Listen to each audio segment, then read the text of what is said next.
लाइसेन्सको लिखित परीक्षाको लागि प्राय यातायात कार्यालयहरूले सोध्न सक्ने 10 सम्भावित प्रश्न र उत्तरहरू यो भिडियोमा। पहिलो प्रश्न, कति वर्ष पूरा भएका भाडाका सवारी साधन सञ्चालन गर्न पाइँदैन? अप्सन क 10 वर्ष, ख 15 वर्ष, ग 20 वर्ष र घ 25 वर्ष। 20 वर्ष। प्रश्न नम्बर 2, मोटरसाइकलको चालक अनुमति पत्र नवीकरण गर्न कति दस्तुर बुझाउनु पर्छ? अप्सन क 1000 रुपैयाँ, अप्सन ख 1500 रुपैयाँ, अप्सन ग 2000 रुपैयाँ र अप्सन घ 2500 रुपैयाँ। 1500। त्यसै गरी अर्को प्रश्न, तेस्रो पक्ष बिमा कति रकमको गर्नुपर्ने व्यवस्था रहेको छ? अप्सन क 1 लाख, अप्सन ख 2 लाख, अप्सन ग 3 लाख, अप्सन घ 5 लाख। 5 लाख। अर्को प्रश्न, सार्वजनिक सवारीमा महिलाको लागि कति सिट आरक्षित गरिएको हुन्छ?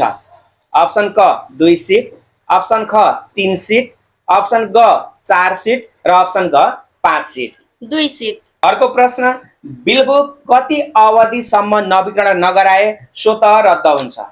अप्सन क 2 वर्ष, अप्सन ख 3 वर्ष, अप्सन ग 5 वर्ष र अप्सन घ 7 वर्ष। 5 वर्ष।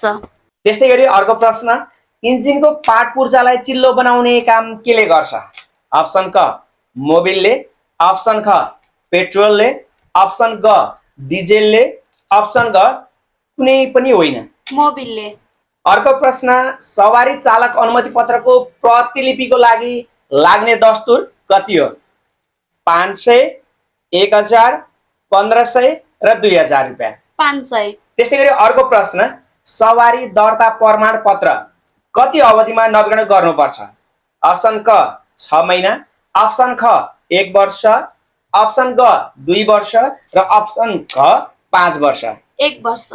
त्यसै गरी अर्को प्रश्न, मोटरसाइकल चालकको साथमा हुनुपर्ने चिज के हो? अप्सन क बिलबुक, अप्सन ख लाइसेन्स, अप्सन ग हेलमेट र अप्सन घ माथिको सबै। माथिको सबै। त्यसै गरी अर्को प्रश्न, 2 पाङ्ग्रे सवारी साधनमा फुट ब्रेक कुन चक्कामा लाग्छ? अप्सन क दुवै चक्कामा, अप्सन ख अगाडिको चक्कामा, अप्सन ग पछाडिको चक्कामा र अप्सन घ कुनै पनि होइन। पछाडिको चक्कामा। यस्तै खालका जानकारीमूलक भिडियोको लागि हामीलाई फलो गर्नुहोला, लाइक कमेन्ट गर्नुहोला र लाइसेन्स निकाल्दै गर्नुभएका निकालिसक्नु भएका सवारी साधनसँग सम्बन्धित व्यक्तिहरूलाई सेयर गर्नुहोला। धन्यवाद।